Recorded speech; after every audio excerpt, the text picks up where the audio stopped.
Yo, what is going on, guys? It's your boy Chuck, the Canadian Gamer, aka Overpowered Chuck, aka your boy Chuck, coming at you guys today with another insane world record gameplay on the Overpowered Clan channel. So what you're going to be seeing in the background happens to be the world's highest solo gun streak, clocking in at a whopping 84 kills. This is just something insane and to be just like drooling over.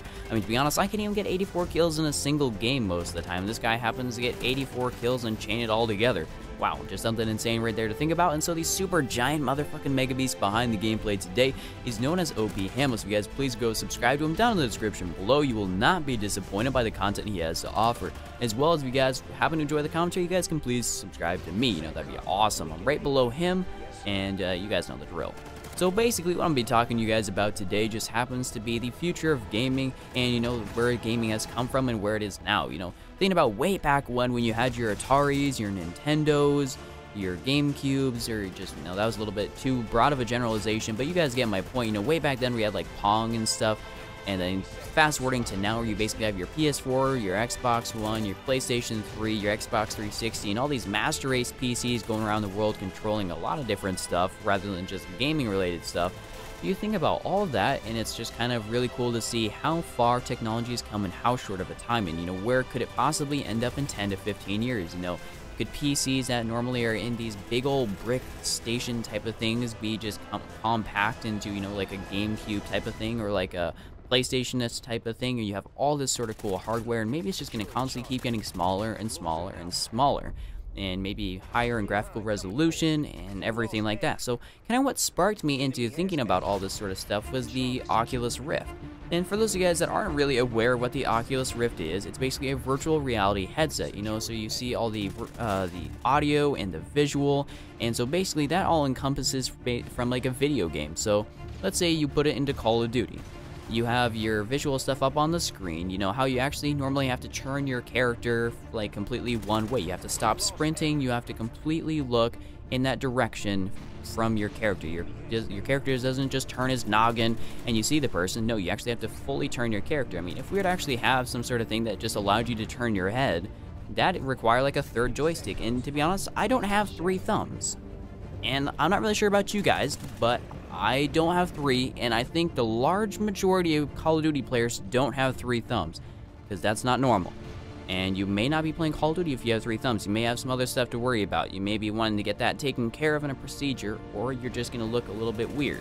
But, you know, yeah, personal choice, all up to you. But back to the Oculus Rift sort of thing, it's going to be something that's actually going to be probably pretty cool. It's going to come out here within, you know, the next few years. That's probably something that's going to be mainstream. You know, that's probably going to be put into a lot of different sort of things, and thinking about like what happens if that was to go to like MLG, and all the guys at MLG were using their Oculus Rift. Like, thinking about how stupid that would look. All these little buggers in the booths are going to be twisting their heads left and right, shaking around, all this sort of stuff, and they're just going to be, you know, apparently looking and killing stuff at that next level sort of deal. I mean, I crack up on the inside thinking about how funny people would look swinging their heads around and stuff in a booth and looking sort of stupid. But, you know, that's all personal preference. And guys, tell me what you think down in the comment section below of the Oculus Rift. I mean, I'd be interested to know, because, you know, I love gaming stuff and I love technology, because that's primarily the reason I do gaming and YouTube and all this sort of fun jazz.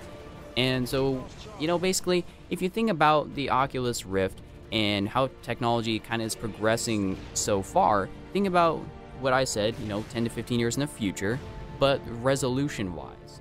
Because, you know, the human eye can only detect so much. And when the human eye can only detect so much, getting to a certain point or getting to a resolution that's higher that we can possibly detect, you know, that's almost going to get pointless. So what happens to the point when technology gets too far ahead of us? You know, because humans are progressing at a, you know, a rate, but technology is progressing at a significantly faster rate. And so when we create stuff, you know, is technology going to suddenly take this dip when humans can no longer handle it? Like, who knows? The world may never know. But anyways, I kind of want to see your thoughts and opinions down in the comment section below. Like, what happens when technology is going too fast for the humans to keep up with? That'd be awesome. And you guys know the drill. Please subscribe to me. Please subscribe to OP Hamlet. I mean, this is an awesome gameplay, so let's try and hit 1,000 likes. I can firmly believe we will hit 1,000 likes on this gameplay. This has been your boy Chuck, the Canadian Gamer. I want to say, don't triple cap, don't be random, and I'm out. Peace.